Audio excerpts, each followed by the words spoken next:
Hello, hello, hello, everybody, and welcome. I'm Bonnie Halper. I write the weekly Startup One Stop newsletter, and I'll put the link in the chat. I work with investors, with founders on their pitch decks and executive summaries because they don't know how to do them properly. And I make introductions to strategic partners or investors where appropriate. Every 2 weeks, usually we host our online insights with one investor or specialist. Kris is a very, very, very successful serial entrepreneur and an investor, although he is starting something new, right? It happens. Why is it with you serial entrepreneurs? It's the cereal part. Yeah, I know. And today, Kris Land is our guest. And I want to thank Joseph Katz for helping us, for hosting us, and tell us about you, Joseph, and what you're up to. Thank you, Bonnie. Welcome, everyone. Good morning. Joseph Katz. I'm a startup marketing guy. I've been in the startup space for close to 15 years. I help early stage companies go from unknown to well-known using strategic marketing, a lot of customer acquisition work. I will share my details in the chat. I encourage everyone to do the same, and looking forward to today's conversation. So Kris would like us to go around the room and have all the attendees introduce themselves first. So Sing Sing, take it away. Hi, everyone. My name is Sing Sing Lee, CEO of Accelerate, which is also a startup in the AI space, like maybe a lot of others there. I have also been in the VC and CVC space, so very interested in seeing how you guys manage entrepreneurship and serial entrepreneurship. Ian. Hey, good morning, everybody. Ian Garmez. I'm in Toronto. I am the COO of Virtual Film School, which is based in LA. We are an online school for aspiring influencers. And I've been coming to this group for quite a while, and it's paid a lot of dividends for me. So very happy to be here. And I'll put my contact details. And we are always happy to see you. Atul. Good morning, everyone. My name is Atul Prasher. I run a fund, KMH Group. We invest in disruptive tech in sports and media. So entertainment is the umbrella. And then another one, a separate fund that focuses on film fund. So we're going to this in Seattle next week. There's an Oscar qualifying film festival. Fingers crossed, let's see. But it's great. Two of our films are premiering there. And we'd love to connect with more of you. And Ian, similar to you, I'm an adjunct. I teach a venture and capital course at Gabelli School of Business here in New York City. Thank you. And we're going to be hosting Atul very soon, right? Anything for you, Bonnie. You're always great. So when he's not traveling off to Seattle film festivals and being busy flying around the country. Just soon, let us know. Tell us about you. Good morning. Can you hear me? Yes. Oh, amazing. Very lovely to join. I haven't joined in a while. My name is Kris Chapman. I am the founder of an AI-powered voice transcription platform. I bootstrapped it for a while, and I'm looking forward to releasing the next version with the upgrades that we've certainly made or advances we've made in AI at this point. And I'm just delighted to be here and listen to the serial entrepreneur share thoughts that I can leverage. And we're happy to see you again, almost, because I know it's your logo. Nelson. Yeah, hi, Bonnie. Sorry, I was off on a phone call, and that's why my camera was down. So I'm Nelson Hudis. My company is Hudis Communications International. I'm in Toronto, Canada. I run a PR firm.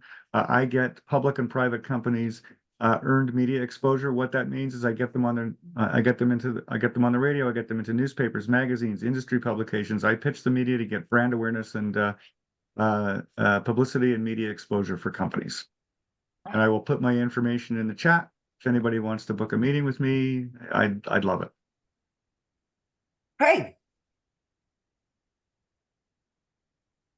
Morning, everyone. Atul will have to catch up. I just got back from Seattle. I'm recovering because we followed the New York Giants for the Big Blue Takeover, an epic victory. My son and I do that once a year where we go to an away game, and we definitely picked the right one. So Atul, if I can give you some tips about our experience there, but Seattle, if you've never been there, it was absolutely fantastic. So hopefully you'll get good weather. And the minor part of what I do is as you see behind me at the Chase logo, joined about 7 months ago, been in specialty banking for about 25 years. And my focus is basically lifting businesses with our range of deposits, treasury, and where we can with credit cards and financing. So welcome the chance to catch up with anyone. I'm able to work with everybody across the country. Bonnie, Joseph, always thanks for having me here. Oh, happy to have you. Juan. And you're muted right now, Juan.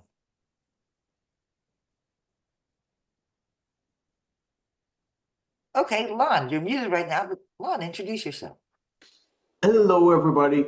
So I'll start by thanking Bonnie for inviting me. Bonnie and I know each other for a long A time. long time. Won't say how many years, but Bonnie helped me start my career back when digital started, working for a digital agency. And my career grew into doing market research, specifically qualitative research. So for the past 20 years, I've been running a company called First Insights. We are a boutique market research firm specializing in things like usability testing, ethnographic research, heuristic analysis, design workshops, things like that. Every once in a while, we also do a survey, and we're serving both, enterprise level companies like, Chase and GE Healthcare, but also for the past year, I've been really active in mentoring startups. Florida Atlantic University down here in Florida in Boca Raton has a great program. So I'm currently mentoring 3 different startups, and then in Chicago, where I was at for about 10 years, has 1871. So I'm also mentoring 2 companies that are part of the 1871 accelerator. So great to meet everybody. Look who just popped in. Joe Mild. I think you might have met Joe once or twice, right, Chris? Oh, yeah.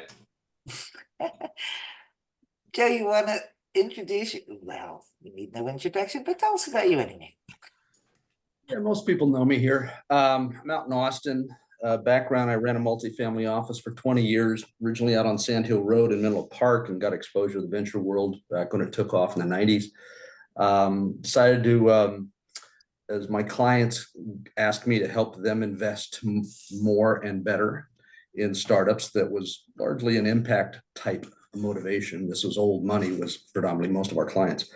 I saw that there wasn't the tools and the mechanisms for me to be able to apply the same level of sort of professional investment practices that we deployed to manage their money in the public market. So we decided to build a platform to bring public market investment processes and rigor to how we fund innovation, with the goal being more entrepreneurs have more efficient access to capital as they need it, as long as they're executing and communicating as such. Investors have more confidence. It's not a gambling casino. It's more of an investment allocation process. So. Oh, thank you. Scott.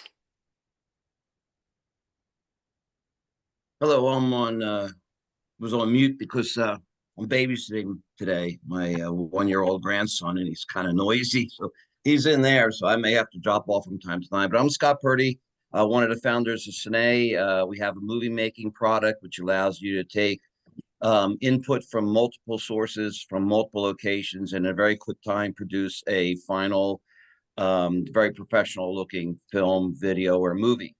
And I see a lot of familiar faces. I got back just in time last week for Joe's meeting. I was in Europe for 2 weeks for pleasure, Spain and Italy. And some of you already know I'm a part-time actor, and the docuseries called Scamanda that I was in, I play Pastor Tony, will be airing tonight at 10 o'clock on ABC.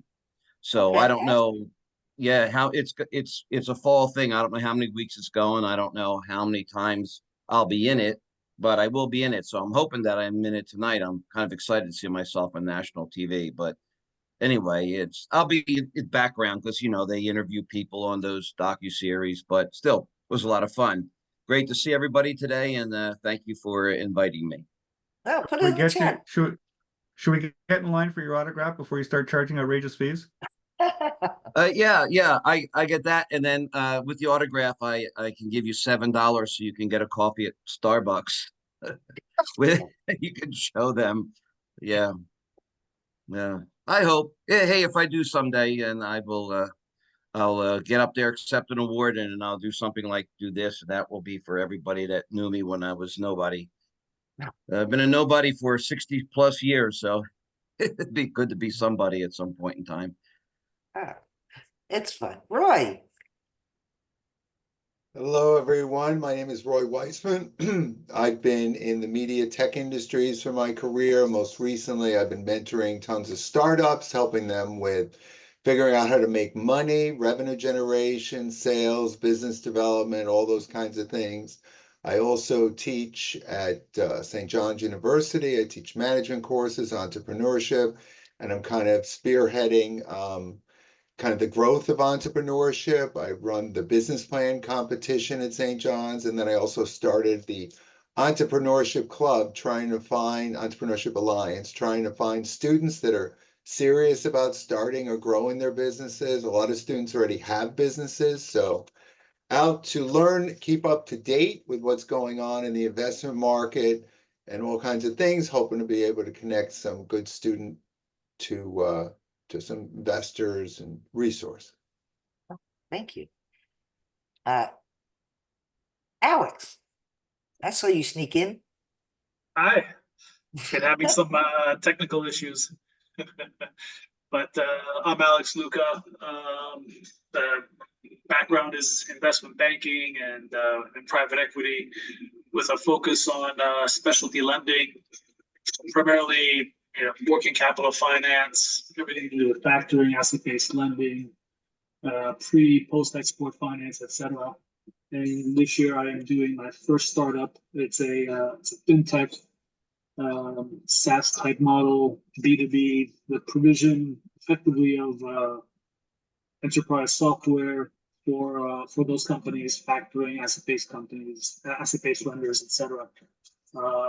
With an eye on basically getting AI, machine learning, and all the bells and whistles to do with automation and what everyone else has the benefit of into that sector, but also thereby enable investors to access and deploy capital to that sector, which has been historically dominated by banks. But that's where I am. Oh, thank you. Andrea, I don't know if you can, I see you're muted and off camera. Oh, there she is. Hi, really quickly. Good morning, everyone. My background is practice as an immigration and corporate attorney. And for the last several years, I've been working for a Hong Kong family covering US tech investment opportunities in the earlier stage. At least that's still generally the mandate, but been looking at some pre-IPOs as well. Good to be here. Thanks, Bonnie, Andrew. Oh, thank you. So, Kris, take it away. Tell us about you and your background and what are you building now? And should we talk you out of it? Go ahead. So my past, as we discussed, is a serial entrepreneur. I started when I was 15, sold my first company when I was 17. And since then, I've had 11 exits and 1 IPO. Was in Northern and Southern California for most of my life. And in 2018, moved to Central Texas. So that's where I'm at now. What was a hobby for me in California, which was real estate and construction, has now become more mainstream in Texas because of the real estate market out here. It's been amazing. But I was missing my technology roots and started digging back in a few years ago in high tech and ended up doing business mentoring and helping people build companies or put their company together and make money. So in doing that, ended up meeting Joe, who then I met Bonnie through Joe's group. And turns out Bonnie and I have probably crossed paths, I don't know, 24 multiple times through our lives, just never actually shook hands. So where I'm at right now is I'm working on creating a virtual accelerator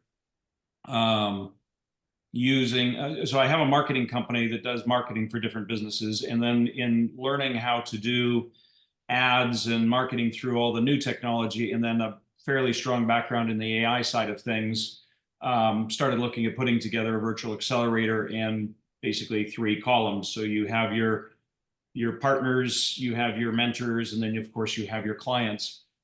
And I'm in the process of putting together an online business course that takes somebody all the way from idea validation through building it into a successful company.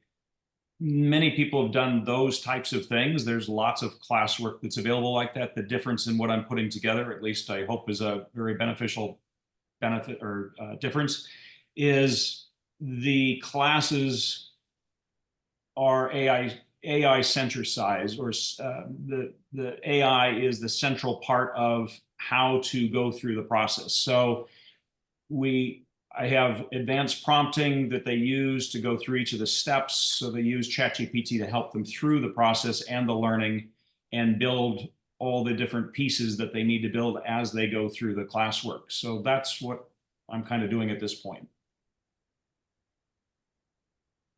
Oh, thank you. Does anybody have any questions? 11 exits, that's pretty, what kind of companies? That was my question. What are the range of different companies with 11 exits, or 12, considering the IPO as well? So what were they? Yes. The first one, this will age me quite a bit. The Apple II had just become available in the market. I actually owned a serial number 98 Apple II, and there was a central sales and distribution company called Team Electronics out of Minneapolis, and I was in North Dakota at the time. And in junior high, started working with them and started learning how to program on the Apple II, specifically the 6502 in both BASIC and assembly. And one of the customers that came in owned a very large farm and a grain elevator in Hertzfield. So he bought his first computer from me. He knew that he wanted accounting. Of course, back then, accounting didn't exist on computers.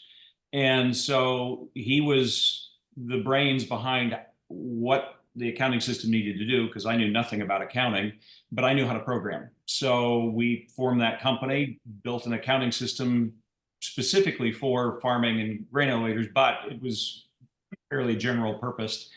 And a company a family out of Grand Forks acquired that company from us later on, a couple of years. From there, I worked for Security Pacific National Bank as a executive VP for technology. Our main office was out of New York, and then I was out of the San Diego office.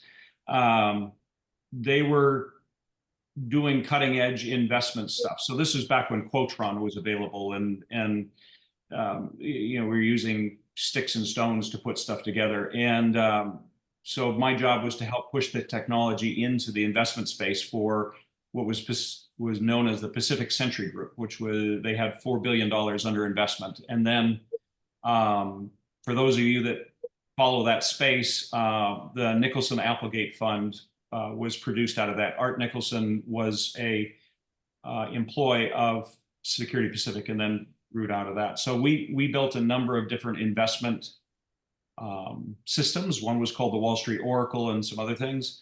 Then from there, I got brought in to help design the very first Holter 24-hour heart disclosure equipment.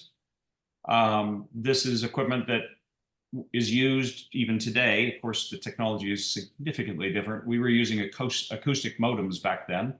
Yeah. It basically, you have a piece of equipment that's on you and it monitors your heart 24/7 and then moves that data off to your physician and lets them see what's going on. And it has certain algorithms to see what's going on with the heart and do different warnings and flags and so on and so forth. From there, started a company called Paradox, which we did a one of the very first relational databases in the industry. This was back in DBase 2 days and another company called RBase. So this was very early on in the relational database and SQL database space. And then that company sold off the database technology to another company. They maintained the name for the database, but we then did electronic mail. We were one of the 3 companies in the world doing electronic mail. And we worked with Ray Norda's group out of Novell, and National Cash Register was doing the X.500 communication protocol for international email, and then X.400 was getting fairly well established at the time. And we built an email system that we had server components because the technology isn't anything like it is today. But back in the late 80s, early 90s, we had an electronic mail software running in DOS because Windows was not yet released. It was just coming out around 90, 91, I think. Maybe 89. Anyway, we had a fax server, we had an OCR server, and we had our email, which tied to Canon scanners, and you could scan a document, have it converted to Word or WordPerfect, and then email it off to the fax machine and have it distributed through faxes. And this was before any of this stuff existed. And then started a hardware company that did 19-inch rack mount enterprise grade equipment called Land 5. And then most recently, well, 10 years ago, did a fine art trading company that dealt with art on a worldwide basis through the top 400 galleries in the world. So we were dealing with Picasso's, Rembrandt's, Goya's, I mean, all the top art in the world. And we built a trading platform on hardware and software to facilitate galleries trading their art and selling their art to different marketplaces than typically a gallery focused on a very local space. And then each gallery had their local customers, but the art, of course, was in different places. So our system facilitated moving the art through Switzerland to a prospective buyer gallery and then selling the art that way. So that's the short version. So any questions for Kris? A lot of people had mentioned they were interested in serial entrepreneurship. Is there any questions around that they might have? What are some of the it's Alex. What are some of the lessons you've learned that you can sort of take from one firm to another in terms of being an entrepreneur? Things to do or things not to do? That's a very long list, Yeah. especially the things not to do. So the first thing that I've always told folks is, and all of you guys know this, but to run a company, you have to have a huge amount of tenaciousness. You can't give up. You have to keep moving. And yeah, tenaciousness is the best way to say it. As far as things not to do, don't not get mentors or people to work with that have more knowledge and are better than you, because those people will give you insight into not stepping on all the mines that you're going to potentially have in the minefield ahead of you. So the more mentors and people that have done it that you can attach to and learn from, the faster, quicker, and easier growing a company is going to be. The other thing I would say is that when getting involved in a company, at least from my perspective, I always focused on the technology. And after the first couple of companies, really learned that what makes it fun is the people and the people that you select into your company. If they have the same type of mindset and desire to build whatever it is that's being built, then it makes it a lot of fun. If you have people that are more into just clicking the clock or have other agendas, then the quicker you can get them out of your company and get people that are more in line with what you're doing, the more fun and more profitable the company typically will be. Thank you. Ian, you always have a question. I know you do. I have a question. Kris. Yes. Hi, Kris. Being in the business for 25 years with over 25 years of experience and calling yourself an entrepreneur, a serial entrepreneur, what can you share with us in terms of what you've learned, lessons learned, maybe your top 5 that you can share?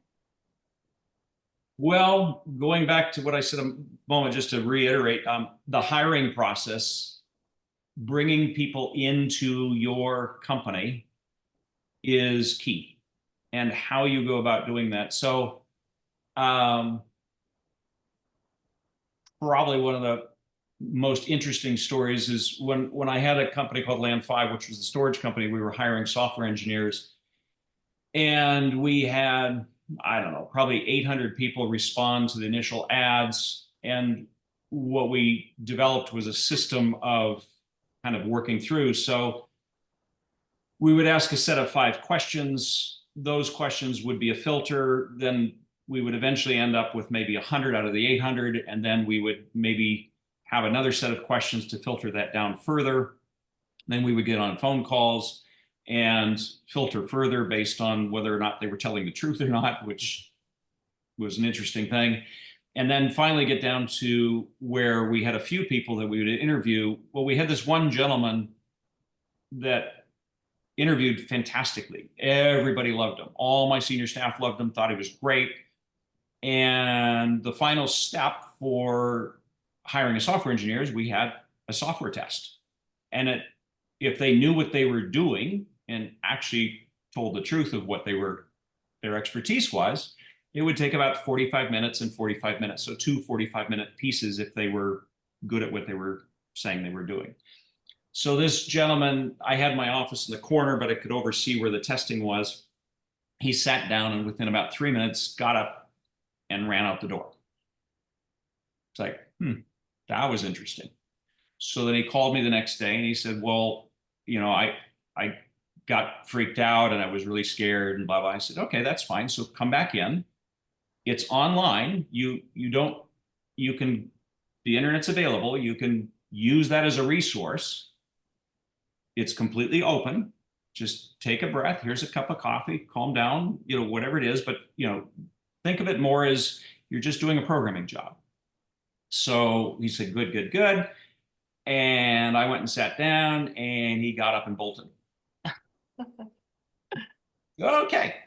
Now, keep in mind that, I'm going to take a segue. Back when I had Paradox and we were doing a relational database, one of the gentlemen that worked for me, his name was Steve Martin, not the actor. And he came out of UCSD from the CogSci group and CompSci. And the professors there, I had a working relationship with the UCSD chancellors and blah, blah, blah. Anyway, so they gave me the top students that they felt would match what I was doing.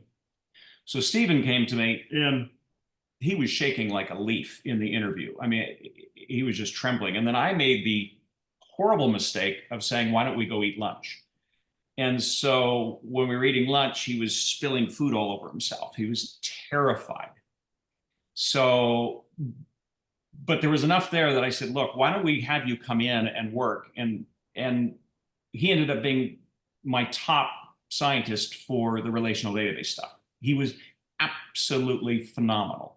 So even though, and it turns out he was on the spectrum, and that's why he was really good at what he did and really horrible at interacting in an interview. So this is in the back of my mind with this guy getting up and running out of the office, right? I've got this person that potentially is really good, but is terrified of whatever's in front of them. But here's where the lesson part comes from. So after he ran out the second time, I get a phone call from him. He says, so when am I going to get hired? I said, huh? He says, well, I'm going to get hired, right? I said, well, you kind of need to take this test that we have for you. And he says, well, that's discriminatory and I'm going to have to sue you. And it completely went off the other edge. So again, hiring process is probably the largest, most important thing is who you bring in, who you allow into your new venture. because that particular example is, here's a guy that passed all the talking head stuff, but it turns out that he had a very, very not nice side agenda that was right sitting there. So it was a time bomb waiting to happen. And had it not been for the process and that test, we wouldn't have found out about it until we probably got sued later on. So that process is extremely important, is really vetting who you're going to work with and making sure that they fit your culture, what you're looking for, and how you communicate. So I didn't see which of you went first, but Ian, you want to go first? Yeah, well, you mentioned you've done a lot of sort of diverse software projects starting very, very young, like in many different areas. I mean, did you ever take on a project where you weren't sure if you could do it, or if it was just, something that's so far from your experience that, you weren't sure you had the right expertise, and then did it anyway? So that has multiple answers. Okay. Have I ever felt I couldn't do it? No. Have I been terrified or didn't know what I was doing? Yes. Back in the old days, it was much more difficult to go figure things out and learn things. In today's world, not only do you have your YouTubes and just tons of information on the internet, but now you've got this thing, this AI engine. So I'll give you a short answer. A segue from that is, I just started a new software company out of the blue because one of my customers that works with me on my marketing side needed this entire inventory, production, management control system for their entire company. And they had hired a company 2 years ago that worked for 2 years, charged them exorbitant fees, and at the end of 2 years had nothing to deliver. Well, the customer's been working with me for about 1.5 years with my marketing company, loves what we did, and said, hey, and they knew a little bit about my background because we've gotten to know each other, said, can you do this? And I said, well, yes. I don't have a team, I'll have to build one. And so it's been 10 years, 12 years since I've had a software company. And so getting to your question, Ian, about did I know what I was doing? Sure, back in the old days, I knew what I was doing. 10, 12 years ago, I could have built a web system that did what they needed to do. But what are the tools today? What do they look like? Everything's changed. I mean, the world changes at a pretty quick pace as it is, but if you look at computer technology, it's moving at a light speed. So the first thing I did was started digging into the internet and then using AI as a question base to dig further, and then I happen to use Upwork a lot, and so got in some professionals. Some of them were blowing smoke up my skirt and telling me all these expensive stories. I mean, a particular one that was interesting is there's this thing called an ORM, which is the part that talks to the relational database and talks to the back end, right? Right. Well, so the size of the schema that I put together for this client, it was, I don't know, 35 tables at the time. And in the old days, 10, 12 years ago, it would have cost for an outside consultant probably $4 to $5 grand to do a complete ORM from scratch for that size of information. Well, this guy that claimed, I mean, he actually turned out to be a really good engineer. He just charged exorbitant fees and tried to get away with whatever he could. He wanted like 15 grand. Okay. I said, let me put a tack in that, because it was already felt more expensive, especially with where today's technology is. Because typically technology doesn't go backwards, it gets faster, not slower. So I brought up my ChatGPT system, which I have a whole coding prompted system already built. And I said, okay, here's my schema file. I'm going to be using a fast API Python system. I'd like you to write me an ORM. Can you do that? 20 seconds later, I have an entire code ORM written with one error in it, which took me about 2 minutes to fix because it had to do with the way the ORM deals with a login name. It had a special use, and I was done. Wow. So to answer your question, I think, is any of us can do anything. We're all capable of doing anything. We have to have that tenacious part, and we have to have a huge desire to learn and be able to listen and learn to what is being brought to us. And then have a filter for which ones are blowing the smoke up our skirts and which ones are actually giving us real information. Very well put. Thank you. Thank you so much for that. Yeah. And then, is it a tool? A Thule, Yes. yeah, the T's like a TH, no problem. My wife calls me a lot worse. This has been great. I appreciate it. Thank you so much. Quick question. So from a founder's perspective, from an investor's perspective, you look like kind of the perfect catch, meaning you find ways to scale and find phenomenal exits. So I'm assuming a lot of investors kind of follow you along. A, that's one part of the question because you've had a phenomenal track record.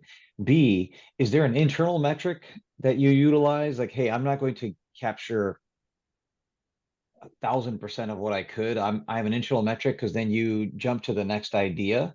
From an investor's perspective, I'm kind of want to absorb some of that. You grow a company to a certain extent and then maybe have the next group take it on while you focus on something new. Is that kind of your strategy sometimes? Kind of. It's more, in my case, it's been more of a natural progression. So to answer your question, or at least to answer it the way I think you're asking is, so I've been, through my entire career, I've ended up being on both sides of the fence. I was a co-founder of the Tech Coast Angels out of San Diego. I worked up in Menlo Park with a couple of accelerators and VC groups. So I've been a VC, I've been both a general and limited partner, I've been an angel investor, and then I've had a bunch of companies where I've gone to these folks and needed money, right? The way I end up starting a company is from a perceived need or a person coming to me with a need that needs to be handled. So the latest example is this company calling me out of the blue and saying, hey, we've been screwed for the last 2 years. Can you help us? And it just happens to be in my, tool chest that I know how to manage software teams to get things done. And granted, I might not know what today's technology is. Now I'm up to speed on what they use to do this kind of stuff. And I've got a whole tool chest put around today's technology and how to do this kind of system. But it came out of a request. It came out of a desire or a need. In the case of the Holter 24-hour heart system, there was just these two guys and a doctor that wanted to track heart information when they weren't at the office. And so we sat down and met and we discussed it. And I said, well, we know we can build technology that reads the heart information. We know that there's a certain amount of memory we can store. And we know at that time there was acoustic modems where we could transmit that data to the office and gather it and do stuff. So it starts with a thought or an idea. And then that's why that course that I'm working on, the very first course is 8 lessons on idea validation. So taking an idea and seeing what legs it can grow, seeing what directions it can go, trying to understand if it solves a problem. I mean, that's the number one thing. Am I solving a problem that hasn't been solved before? Am I doing it in a unique way? Am I saving people time and money by solving this problem in a certain way? Those are all the questions and things that go through my mind when I start a company or start an idea. As far as the exit strategy goes, it's always been a natural progression of, so the very first company, which did accounting, we accomplished the accounting software. Robin Wise was my partner, and he was super ecstatic because he got what he needed. And then we, through some people through the farming industry, and I think there was a big meeting in North Dakota where farmers all got together, and this family was there and expressed an interest in what we'd put together and then offered us a price. And of course, at age 17, the price they offered was phenomenal. And we accepted it because Robin still got what he wanted. He got all of his software to run his farm on, and we both got a big, nice paycheck and we got to release the responsibility of the control of the code. So that taught me that being that the first company, that really taught me that a company, the products in a company are the brochure for selling the company. So I always, in my mind from that very first company, always think of what does the exit strategy look like in something I'm going to build as part of that equation of, am I solving a problem? Does the problem I'm solving have worth and value? And then who are the potential people in the future that could acquire this or benefit greatly by taking what I've put together, and instead of trying to build it themselves, already have the mechanism? Because the old question of make or build or make or buy is huge. And so the exit strategy is all about them buying what you've made versus making it on their own. I hope that answers your question. Yeah, that's great. Oh, thank you. Next question. I saw a hand go up somewhere.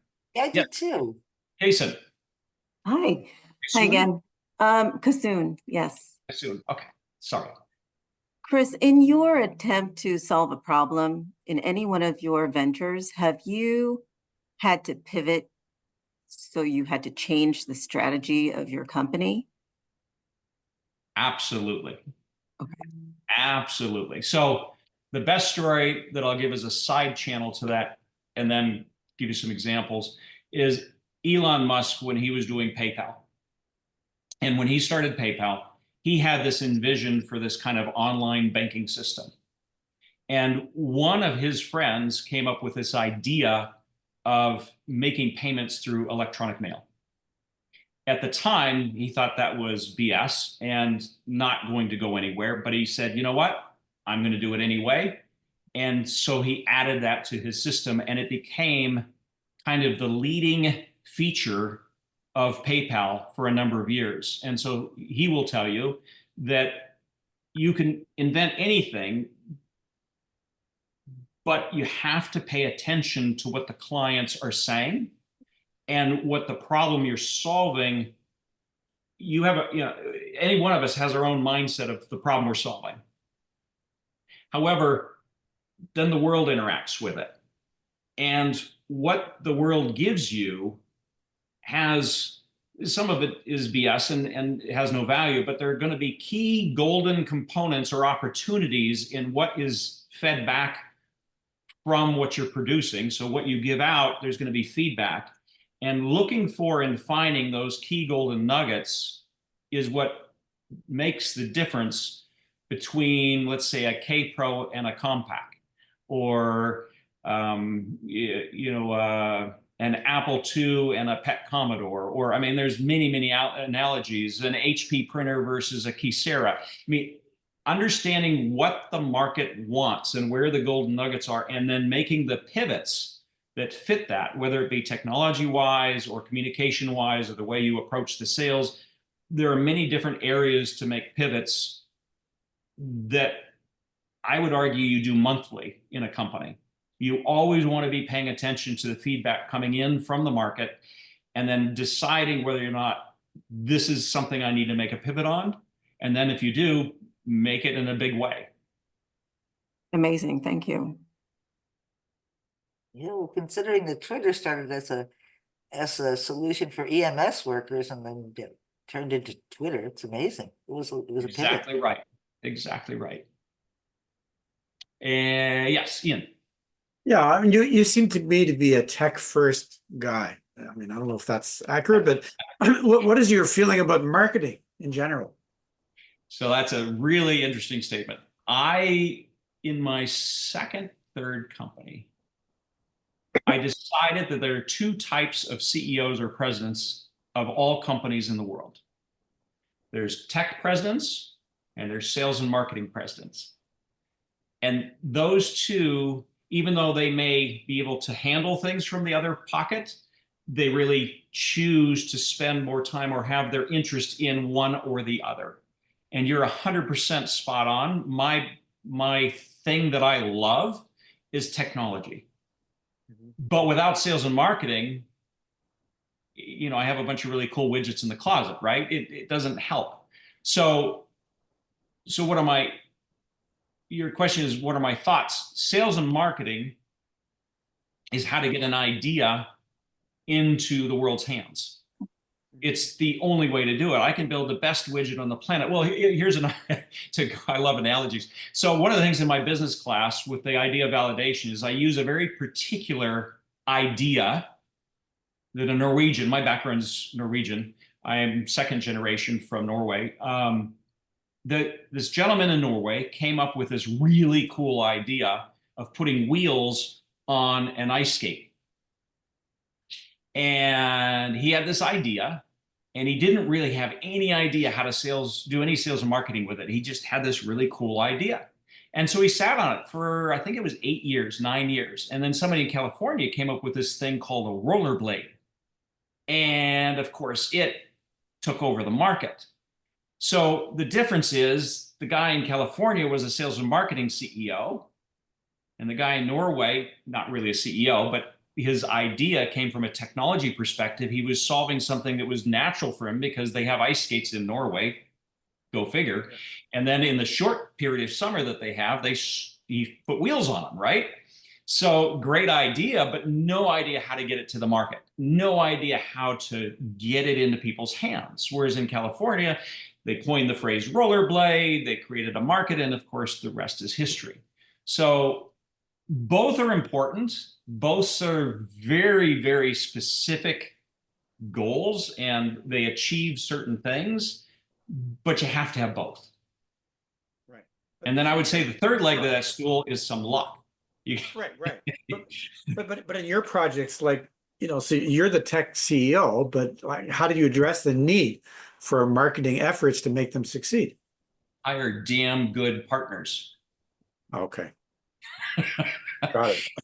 Yeah, always look, again, back to both the mentoring and who you hire. Another story, Bill Gates. Bill, everybody knows who he is. Back when he started Microsoft and he was doing CPM with a buddy of his, and they had a Z80 processor board that you could put in the Apple II and all these engineered things. He was very much a tech CEO. He was not a sales and marketing CEO. But he had one thing that his dad helped him with, and I'm sure you guys have heard different variations of the story, but basically IBM had this thing called a PC Junior, and they didn't think it was going to go anywhere. But they had the next big conference coming up, and they were going to show off this thing. And the guy that was supposed to be doing the operating system for this was in Wisconsin fishing. There were no cell phones back then. So they had no way, IBM had no way of getting a hold of their key guy to get the software for this PC Junior thing to do what it needed to do. And as the story goes, Bill was in a bar or a restaurant and overheard the story of some engineers talking about this particular problem and said, hey, I'll do it. And then he took CPM that he'd been working with his buddy on and changed some words around. So pip became copy and so on and so forth. And DOS was born. And when they signed the contract with IBM, his dad said, well, why don't you put some royalties in there? And Bill said, oh, okay. So they put royalties in. Now, IBM typically back then and even today don't do royalties, but they considered it such an unimportant product that they accepted the royalties. So Bill gets the contract. Of course, we all know where DOS went and where Windows went and all that. So this royalty stream allowed a tech CEO to make a crap load of mistakes. But unlike most of us, if we make a mistake and it's bad enough, we lose our company. One of the ideas I've put together years ago is that all companies go through these plateaus, and the plateaus can be based on revenue or quantity of employees. And at each of these plateaus, the rules change significantly. And if we're not, as a CEO, smart enough and understand enough how to pivot at each one of those plateaus, 90% of all companies fail at each one of those plateaus. And I've pretty much, it's like 90%. Well, with Bill, he could make all the mistakes in the world, but he had this royalty stream coming in. And what he did that was brilliant is he said, I'm going to learn from these mistakes, and I'm going to bring in key people that fill in where I know I'm missing the expertise. And I can afford to make mistakes because I have this stream coming in. And then, of course, the rest is history. I also want to mention that Thanks. I don't know about if she came up with the royalty idea, but his mother was one of the top lawyers at IBM at the time. Yeah, I don't know much about his mom. I just know the little story about his dad. But yeah, I mean, obviously she was probably pretty involved as well then. Oh, yes. Yeah, maybe she's the one that convinced him to just, yeah, it's not important. Go ahead. Who knows? There may have been a conflict there. I don't know. I just want to mention that. Next question. So after all these, Well, I have another one. If oh, if go that's ahead. okay. Chris, I don't know if you've heard of it since you're in real estate, or you have been in real estate. I don't know if you've heard of a little company called PadSplit, PAD. No. So they're based in Atlanta. What they do is they take homes and they divide them up into rental properties. And then Okay. they put locks in the doors, they provide furniture, then they manage the rental payments and pay the owners. And they're considered to be, from what I've read, the fastest growing private company in the US. They're only operating in 5 markets, 5 major cities in the US, but they do have an extended model that works across the country, but not outside the US. And so I'm just curious what you think about that. I mean, there's vast real estate problems in many parts of North America, big rental shortages, So I've been thinking it's a very interesting approach, and I think more could be done with it. But I'm curious what your thoughts might be on it. I'll put the name of the company in the chat. So let me re-summarize what I think you said. Okay. It sounds like what you're saying is they're buying a single family home. Yeah. And figuring out how to make it into a multi-family rental. Yeah, usually, I mean, they don't always buy the homes. Sometimes other people buy the homes and they just provide the services. But it's basically renting to students, young people that just need one room, basically. Yeah, it's very similar to where students, like in San Diego, one student will rent a house and then sub-rent all the rooms out so that they can afford very economically to have the whole house, and then they pick and choose who gets plugged in, right? Right.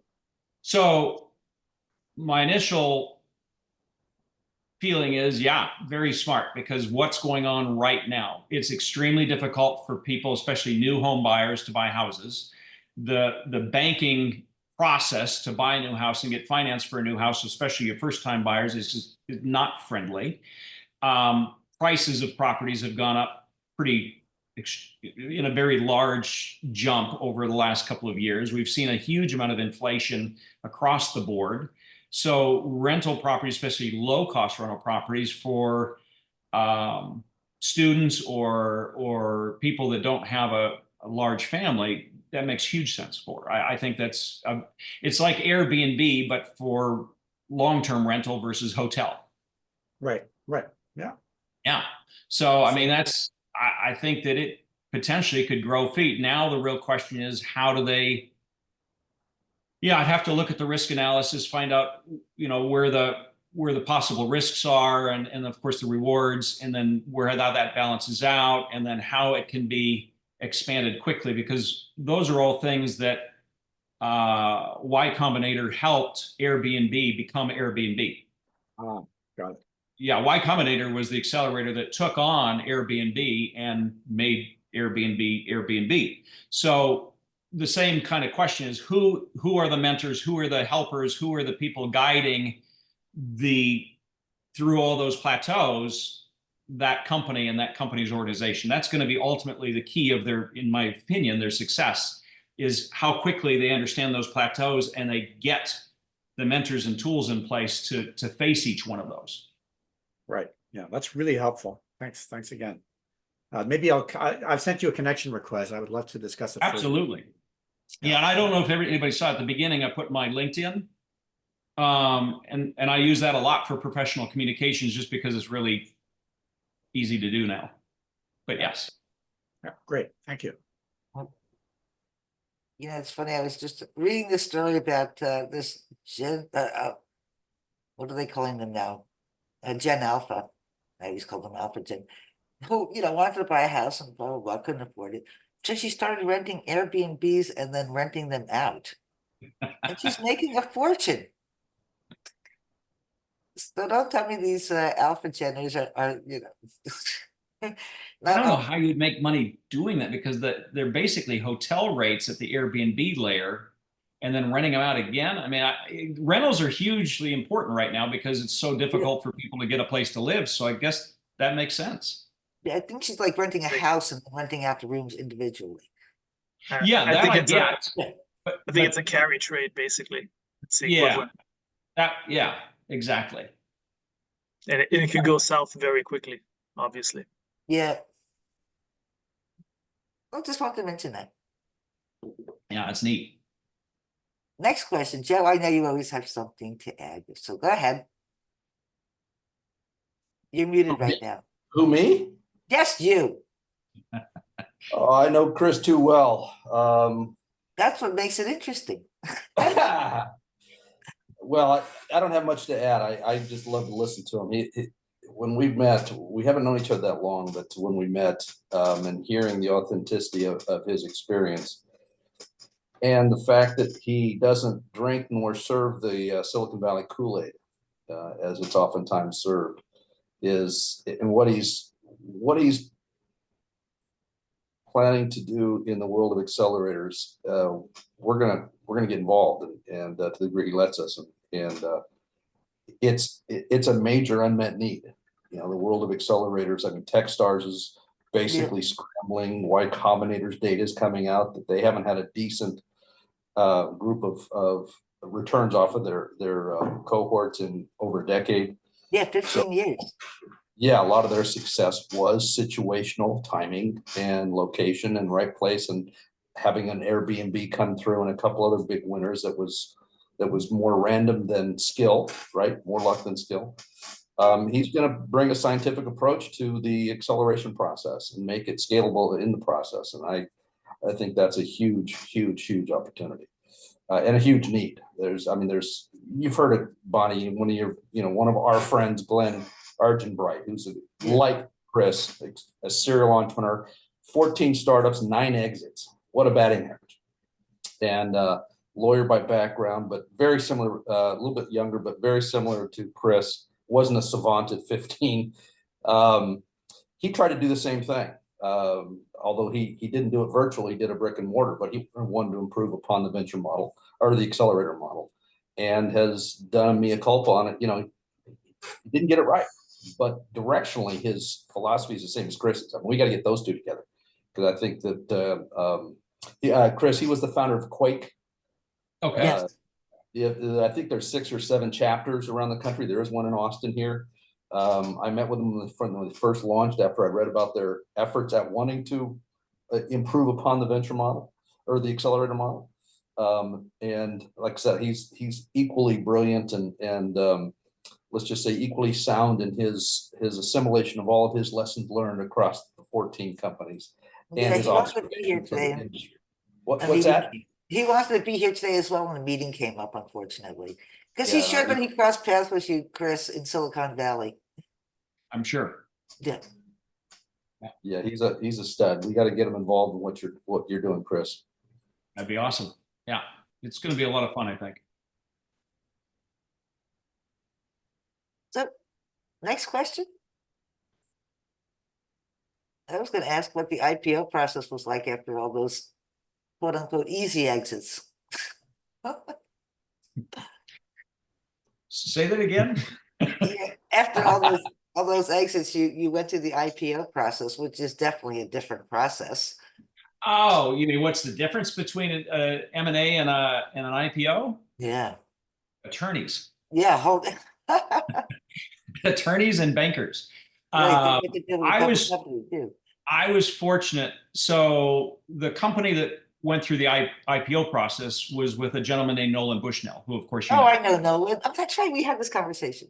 Yeah, Nolan Bushnell and John Belden, who was I believe, president CEO of Mattel before he came on to a company called Office Automation Systems, which at the time in San Diego had a large amount of the laser printer marketplace in the United States, but saw the writing on the wall that HP was going to eat them alive. And their laser printer technology came from a company called Kyocera in Japan. And so John and Nolan got brought on by the board to redirect the company's energy into a non-laser printer direction. And so they found my company, Paradox, which did the electronic mail and communication system, and they acquired my company. And then Nolan, John, and I, over the next year, worked on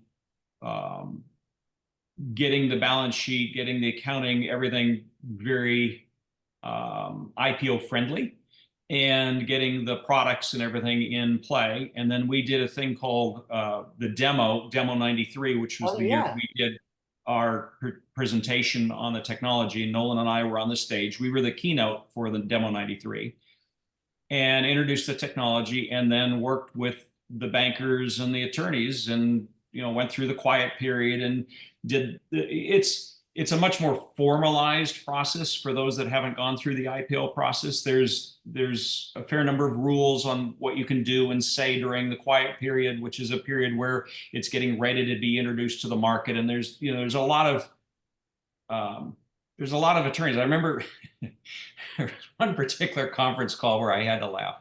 There was 4 different attorneys that we were paying for. So we were paying for each one of them. And they spent an hour and a half arguing against each other. And of course, we were being charged for them to argue against each other. And it's like, wait a minute, time out, folks. You're all supposed to be on the same team, and you're charging us for your time to not get along. How does that work? So anyway, but with M&A, I mean, it's more of a direct point, from point A to point B to point B. You get your documents in place, you get your the due diligence. That's the acquiring company or the merging company. You're putting together the documents and the different things that are necessary so both parties know what they're getting and what they're not getting, and so on and so forth. Whereas with an IPO, you're putting together this kind of whole process that then gets introduced to the marketplace. So they're very different animals. And I'm sure the stress levels are very different as well. Yeah. Yeah, with the IPO, it's more of a high stress and then periods of just waiting. Whereas with a M&A, it's just a methodical marching process. And I think the only thing to add to that is that the IPO is also susceptible to market windows, whereas M&A, you could say the same thing more broadly, but not always. There's always a price. That's why with Ian, I was saying that third leg to that chair is luck. Yeah. Right. Because I had a company, Land 5, we had a patented RAID. I don't know if everybody's familiar with what RAID is, redundant array of inexpensive devices or inexpensive drives, or there's a number of different ways they use it. But basically, it's taking hard drives, joining them together, and storing information on the set of drives in such a way that the data is more safe and faster. So we had a technology that allowed you to lose any number of drives in a drive set without any data loss. And we patented the technology. I was dealing with Fred Applegate out of Seagate, Luso out of Cisco, Luso Cafanero, and Mike Workman, Vanderslice, and Kilpatrick out of IBM. All 3 of those companies wanted to buy my company. All 3 of those companies were in the final bid process, and this was a fair amount of money back then. And they wanted to buy the whole kit and caboodle. Now, Alex, getting to your point about timing and market. That's when the internet and 2000 floor fell out. 1 month before signing an agreement with any one of those 3 companies. IBM shut down all outside investments. Cisco privatized from a public company to a private company. I'm sorry, Seagate privatized, and Cisco almost went bankrupt during that period of time. So having 3 large companies bidding to buy your company, you think, I've got this. In 1 month, it all went kerfoof. And eventually we were able to get acquired out of Tandberg Data out of Norway, and it all worked out. But that's an example of timing and luck. No matter how good you are, you have to have some luck and timing involved in that overall picture. At least that's my opinion. Because I had everything was lined up, everything was great. We were having constant meetings. All three parties were fully engaged. We were getting contracts done, the whole thing. And then in 30 days, it all went away because all three companies completely got derailed from their path.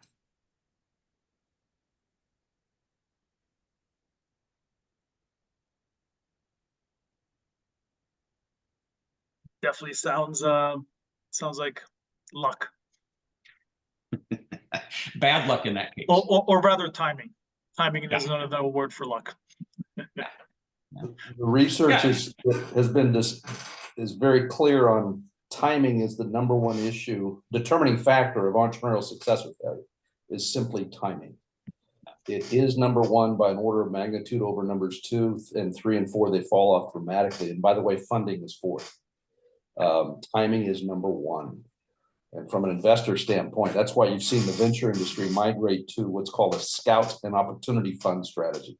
They sprinkle money in emerging managers, a little bit of money, but in doing so, Sequoia will give money to emerging managers.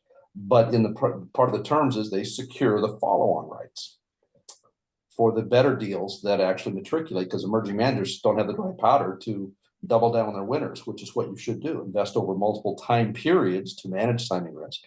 And that's why the industry has migrated to what's called scout and opportunity funds. Is that Or the gardening gardening method. What's that? Or the gardening method. Yeah, I mean it's Lots of seed. Yeah, you seed the emerging managers, but secure the follow-on rights because that's where the money's made. Exactly. And that's where you optimize on IRR. An emerging manager that's got 20 companies or portfolio, if they have any success, it's going to be luck. That's just, I mean, the research is clear on what a proper portfolio should look like. And so emerging managers in their enthusiasm and their hustle and boots on the ground, if that's all they are truly scouts for the bigger pools of money that secure the pro rata rights. Because this timing issue is so critical to manage. Agreed. Yes, Kasoon. I have a general question for either Kris and or Joe. As a founder of company, we all did our initial investments, but over time we have loaned money as an owner's loan to the company. Is that something that is done normally? And number two is when you get huge investments, do you use some of the investor money to pay back those loans, or do those loans just sort of stay with the company? You want me to touch it first, Joe, and then you go, or you want to go first? You go ahead. You're the speaker. I'll just So the answer is yes. What you said is very normal. However, I would say it's also very dangerous because venture capitalists and people that invest in your company absolutely do not want to see their money used to pay off old problems or old debt. So the last company I was involved in, Finarda, which was the fine art trading company. Now, I knew this going in. So I intentionally made the mistake I made. I'll put it that way. When I went in, I said, look, you're going to pay me a certain amount of money to do my job for you guys and create the technology and do all this stuff. And then I'm going to take part of that as a loan that you guys will pay me. Okay? Knowing that if anything went sideways at all, I would never see a penny of that money. So we built the technology from 2007 to 2010. We sell our first pieces of art through the system in 2010. start getting success and traction, and my two senior partners decide that they want to battle out to see who gets to own the company. Okay. So my one guy was a senior art guy and had the original idea and is a world-renowned art collector. And the other guy was a younger guy that dealt with finance and investor relations. And so the one partner had old money from France and from England, and the other guy had new money, but was much more active with the investors because that was his background. And so they managed to basically pull the shareholders in half, right? Turned out that my share position was the deciding factor of who got to win. So this is a standard example of damned if you do, damned if you don't, right? So I ended up going with the senior partner because, number one, he had the art world in his pocket. He knew all the top people. But the long and short of it is, I voted that way. It was determined, but then the other investors figured out how to tear things apart and then get re-voted and blah, blah, blah. And the long and short of it is the company pretty much went belly up and I lost every penny in that loan. So yes, you can do it, but your money people aren't going to want you to pay it. In fact, they'll get pretty ticked off if you do. And they'll usually have contingencies in there that say you won't do it. And then unless the company is wildly successful, you probably won't see a penny of it. That's my personal opinion. Yeah, again, there's no way in hell I'm going to argue with Kris Land. The one thing I would add is a nuance, but an important one, given the realities he framed, because he framed it perfectly. Loan versus equity from a liquidation standpoint is a useless differentiator, as he pointed out. You're not going to get it back as a loan anyway. There's likely to be no assets for you to make a claim to as a creditor. So you're actually smarter to both send the signal that you're all in as an investor. So you are taking the formal equity risk because the investors won't want you to pay it back, as he said. But secondarily, and this is the nuance that some of you have heard me just pound the table on time and again, is that there are tax laws that make it a lot smarter if you do things properly, where when the company is successful and you have an exit, you won't have to pay any taxes on your profits. It's called qualified small business stock under section 1202 of the IRS code. Very few people, well, more people know about 1202. So it's out there. I can provide information, but what it literally says is you have to be your investment has to be an equity interest. And a loan by its very structure and nature is debt. And debt, so the original safe note didn't qualify for QSBS. Their attorneys didn't know about these laws, just as the ignorance of the venture industry, in my opinion. They've been around a long time, but they've just been overlooked because the VCs just, most of them don't. Anyway, don't get me started. But it's like I said, this is a well-seasoned tax law. There's but it allows for every shareholder to exclude the first $10 million of profits or 10 times your cost basis, whichever is greater, as long as the exit itself from the time that you actually put the money in, invested, if you will, and got your equity interest, either common stock as a founder, that would be paid in capital, and that would be common stock, founder stock, or as an outside investor through a preferred stock. That's why the old safe note didn't qualify. They did change their safe note in 2018 because they went, oh shit, they overlooked QSBS. So they actually changed it and put in specific language that this instrument, the current safe template, is to be viewed for tax purposes, and they cite specifically QSBS as an equity instrument, even though it looks the same other than the component that makes it debt, where it has to be paid off at a certain time period, right? It's an open, it's just an unpriced preferred is all it really is. And that's what it should, that's what the funding round should be, but most people don't want to, are afraid of valuation. So the safe note was to accommodate both investors and entrepreneurs that we're afraid to have a valuation conversation. So it's smarter in a world of success to make it an equity instrument when the business is successful. And if it fails, it doesn't matter whether it's equity or debt. You're not going to get your money back, as Kris pointed out. Well, one important thing that I know you know extremely well, Joe, to add on to that, though, is that if you take an equity position and it meets certain criteria, Rule 1244 allows you to take advantage in the case that the company unwinds and. Yes, but I do have to correct you here. I'm going to tax nerd here on you. I know you are. 1244 doesn't apply to control founders stock or capital invested. It only applies to outside money, non-control money. So even if you invest as an outsider, money, as an outsider only. Okay. Outsiders only. Insiders that have control over how that funding is spent, basically the founders paid in capital. It doesn't apply. Got it. But Thank you. But 1202 does. It's a weird quirk in it. I suspect that if they just modernized 1244, they would also allow for the founders' capital. That only applies to the first $1 million under the current state of 1244. I've been lobbying. I'll use this as an opportunity. I've been lobbying as a one-man band for over 20 years to try and get them to modernize 1244, the original QSBS definition that was passed in 1958. And modernization simply means they index the levels and limits to inflation, the amount of money that goes in that gets this, because 1244 says if you do invest in a startup and it fails, then you could write it off against taxable income. And that write-off and deduction is a better write-off than if you gave an equivalent amount of money to a nonprofit, a 501c3.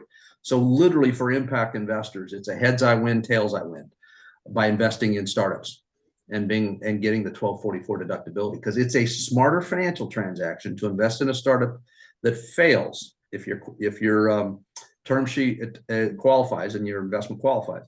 It's a smarter financial decision to invest in a startup that fails than give money to a charity, because it lowers your taxes more. It's a smarter after-tax decision. And that's a massive opportunity. We are seeing progress. I was able to inform the principal tax advisor to the House Ways and Means Committee. His name is Payson Peabody.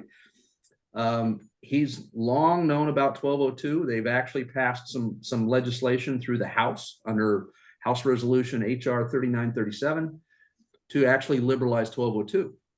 But he had not even heard of 1244 before. So he's now actually, he's pushing it through the House committee to get 1244 modernized. And if they do, what we'll see is right now under the current law, the first $1 million of outside money in a qualified term sheet gets this deductibility if the startup fails, the first $1 million. If they modernize it and index that level to inflation, because the last time they indexed it was in 1978. So we're still operating under $1978. Well, I was passed in 58 and it said the first $500,000 qualified of outside money. And then in 78, they said, wait a second, inflation devalued the dollar. What is the CPI inflation adjustment factor? They did it and it made it $1 million. And a joint tax return, a married couple could write off up to $100,000 a year against their taxable income. If they index it again, it'll go to roughly $4.7 million will get coverage, and a joint tax return could write off $470,000 a year. $470,000 a year gets taxable income, full stop, dollar for dollar write-off. That's a big deal. That will mobilize more of the family office money, the impact money, and it'll piss off a lot of taxable investors that haven't had these write-offs available to them from all those ventures funds that don't even capture this information and make it available. The write-offs available to investors on their K1s. I've talked to a lot of LPs that would get the benefits of these write-offs or the tax-free profits, and it's never been tracked for them on the K1s from the funds they invested in. It's a big, like I said, the venture industry's kept it quiet because they don't want the scandal to surface on how they've been overlooking these opportunities. They've kept them for themselves, largely the 1202.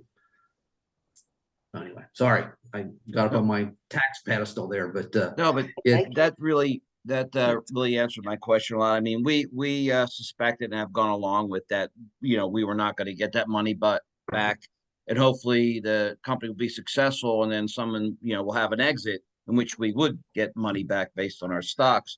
The other question I have related to that though is, would it make sense at this point, like on our books where we have it listed as owner's loans, change the category of that to investment type of category? And then my second question is, does that mean, according to the law on 1244, the money that I've invested, at some point, can I take that, put on my personal taxes? All right, Kris, you want me to tackle this one? I'll let you go ahead. You've got a lot more in-depth knowledge on the tax side of things. Yeah, are you a control person? Are you an insider, a founder, co-founder? Yes, yeah, I'm the founder and the acting chief financial officer. Although once we get investments, we are going to, with part of that, we wanted to be hire experts who have more knowledge of it than us. But yeah, I am one of the founders, and I have about 10% of the stock. Again, you're asking for tax advice. So in a vacuum, just based on the facts you've offered, I would say yes, you can convert your shares, your debt, your loan to equity. That's just a board resolution, and you have a board meeting, and it gets done effectively. You may have provisions of within the rights of the shareholders that have invested, that aren't founded, that are just equity shareholders. They may need approval, but there's no reason they would be against it. So the likelihood is they would say, sure, now you're alongside us. You're not on top of us on the cap table. And so it would be a stupid investor not to support that conversion. Let's put it that way. What that would also allow you to do is again, at some point in time, again, if it's successful, the clock starts ticking when you convert, because 1202 says you have to hold it 5 years from the time you invested to the time that there's an exit to get the tax-free coverage. What the current HR 3937 does is it says, okay, if your exit happens inside the 5-year window, I think the language says 3 years or more, then you could write off, you could exclude half of 50% of your profits. So they're actually making 1202 more favorable. Under House Resolution 3937, it still has to go through the Senate, and that becomes proper tax law. So that's the sort of legislative journey. But that's what's coming. And he did say, Payson did say that there was complete bipartisan support for what they did get passed through the House. And there's several other pieces of legislation all targeted around using the tax code to liberalize and make more money available for startups. I know that. Kris, was I wrong? Or you're right on, spot on as always. Okay. I know Kasoon had her hand up a while back. Yeah. Kasoon, are you still there? Oh, I'm still here. I wasn't sure how to ask this question, and I think Scott touched on it a little bit. The variation, I guess, of the exits are interesting to me. I imagine that you have the blueprint or the roadmap on exactly what the companies are looking for when you're ready to do your exit. Is there any one that you prefer? That's a profound question. I'll tackle it, Kris. I'll take a stab at it. And then, as he pointed out, that's so critical, timing is critical. So to know, quote unquote, what they're looking for is very much subject to the environment, and that's subject to timing. That said, there is any M&A transaction, if you talk to an investment banker or anybody, they have a book. It's called a book, which is basically the due diligence and all the documents and all that sort of stuff that would be needed if you had a transaction that was pending, that their lawyers, the buyer's lawyers, are going to ask for. I've got one from our lawyers that's a big law firm that is the most exhaustive due diligence book and checklist you can imagine. It's overkill for most companies, but this is lawyers, crossing T's and dotting the I's and doing what they do is just to cover their own ass by asking for a boatload of information. But by and large, you're going to want, major contracts, employment contracts, your corporate documents, and then audited financials is largely what they're going to look for. Everything else is not that relevant, as long as you don't have any outstanding lawsuits and, some of the obvious things. They may do background checks if they're going to keep certain key employees. They'll do background checks and that sort of stuff. Kris, anything else that I'm missing? I mean, I'm just hitting the high spots, but it depends on the size of the transaction. Obviously, is going to be how deeper they dive. Oftentimes, talking to customers, confirming the revenue model and the revenue sources and that sort of stuff, and trying to get a feel for the nature of the client relationships. How tenuous might they be? Would the transaction cause clients to leave because that's an excuse they were thinking of leaving anyway? So they may validate to have confidence in the revenue line. And then the audited financials will give them confidence in the expenses and the operating model. And how long does this process usually take? I guess it varies. Kris, that's for you, buddy. Yeah. Yeah. Let me finish that last part with Joe. The only thing that I've seen come up more and more often now is everything that Joe said, and they're starting to really take a look at where the money that was invested came from. They want to know the source and the validity of the money coming in because of money laundering and other things that have gone out. And this is especially important in Europe. In the US, they're starting to get much more militant about that, but in Europe, they want to know where that investment money came from. So that would be the only added piece to that. I got to jump, folks, for my next call. But Kris, always a pleasure. I know we're going to schedule come visit you next week. I want to hear more about what happened with that meeting that we talked about. So, all right, Joe, take care. So, sorry. So, what was the question? Just to refresh. You're talking about ALM and money laundering and KYC. Oh, the actual question that Kasuna asked after that, though. Okay. How long does it take? The time, right? The timing. So it always varies on the participants, the attorneys involved. As Joe said, it depends on how big the book is. That book, depending on how long you've been in business, can it take anywhere from a month to 6 months to put together, because you've got to pull all the different things on that checklist together. I mean, in every single acquisition, or with the mergers are a slightly different type of book, but in an acquisition, the book is, I don't know, this thick of pages of material, and it's all contracts, all licenses, all technology, all intellectual property rights, clients, client lists, vendor lists. I mean, it's basically a document that encompasses the entire time your company's been alive. And so the length of time your company's been around, how many things you've done, how many places you've touched, all affects the number of pages that go into that book. And that just takes time to put all that together.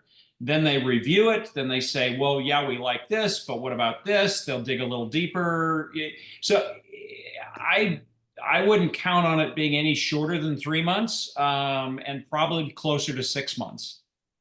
I had to ask because my husband is in investment banking and he does M&A, and minimum 6 months. So when I hear you say you have these numerous exits, I'm like, wow, how long does this actually take? So your minimum is 3 months. Okay. But and 3 months would be very streamlined. Okay, perfect. Thank you. You'd have to be in business for a relatively like a year or two to hit the 3 months, because like I said, the longer the company's been around, the bigger that number becomes. Thank you. Absolutely. Well, thank you, Kris. I know we went over time, and I really appreciate you staying here and answering everyone's questions. I enjoy it. This is fun for me. Oh, good. And a lot of people have pinged me in the chat that they want to know more about the accelerator. And I mentor 3 accelerators, so happy to help that too. I'm going to, all 3 of those stools or legs I'm going to be looking for. So I'm going to be looking for limited and general partners. I'm going to be looking for the mentors, and then of course, potentially clients. So all 3 of those, I'm in the process of doing the videoing right now on the class and all the different courses. As I finish putting that together, I'm also bringing in these different pieces and then slowly start putting all this together. So all 3 of those legs I'm going to be looking for. Okay, and when you're looking for cohorts, I'll be sure to put in the newsletter as well. Please do. Yes, absolutely. And personally, if you want a mentor, I would love to fall under your umbrella. This was lovely. This was really lovely. Thank you, and I would very much appreciate that. So thank you, Kris, and thank you everybody for being here, and have a wonderful day. Thanks for having me, Bonnie. Bye, everybody. Thank you. Take care, guys. Bye-bye. Thanks, everybody.